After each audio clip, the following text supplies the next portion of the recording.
कर्नाटक के मुख्यमंत्री सिद्धारमैया को मुडा लैंड स्कैम में हाईकोर्ट से बहुत बड़ा झटका लगा है। इस मामले में हाईकोर्ट से गवर्नर के खिलाफ उनकी याचिका खारिज कर दी है। हाईकोर्ट ने सुनवाई के दौरान कहा कि याचिका में बताए गए तथ्यों की जांच करने की जरूरत है। ये कहते हुए हाईकोर्ट ने याचिका खारिज कर दी। सुनवाई के दौरान कोर्ट ने कहा कि अभियोजन की मंजूरी देने के लिए राज्यपाल सक्षम प्राधिकारी है।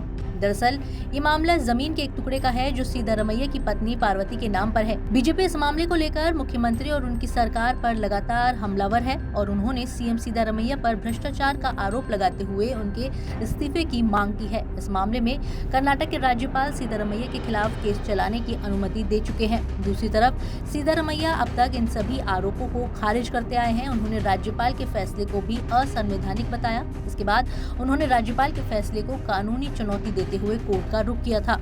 सिद्धारमैया ने कहा था कि राज्यपाल सरकार को बर्दाश्त नहीं कर पा रहे हैं और हटाने की कोशिश कर रहे हैं। आपको बता दें, मैसूर अर्बन डेवलपमेंट अथॉरिटी ने साल 1992 में कुछ जमीन रिहायशी इलाके में विकसित करने के लिए किसानों से ली थी। उसे प्रक्रिया के तहत कृषि भूमि से अलग किया गया था, लेकिन 1998 में अधिग्रहित भूमि का एक हिस्सा मुडा ने किसानों को वापस कर दिया था। इस तरह से ये जमीन एक बार फिर कृषि जमीन बन गई थी। यहाँ तक सब ठीक था। अब विवाद की शुरुआत हुई साल 2004 से। इस दौरान सिद्धारमैया की पत्नी के भाई ने साल 2004 में इसी जमीन में करीब 3.116 एकड़ जमीन खरीदी। इस दौरान यहाँ 2004 से 5 में कर्नाटक में कांग्रेस जेडीएस गठबंधन की सरकार थी और तब सिद्धारमैया डिप्टी सीएम थे।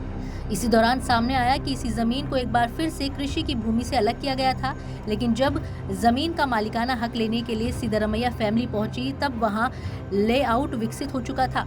बता दें, मैसूर शहरी विकास प्राधिकरण को शॉर्ट फॉर्म में मुडा कहते हैं। मैसूर शहर के विकास कार्यों के लिए यह अथॉरिटी स्वायत्त संस्था यानी ऑटोनोमस बॉडी है। जमीन के अधिग्रहण और आवंटन का कार्य प्राधिकरण की ही जिम्मेदारी है। मामला जमीन घोटाले का है, इसलिए मुडा का नाम इस मामले में साल 2004 से ही जुड़ता आ रहा है।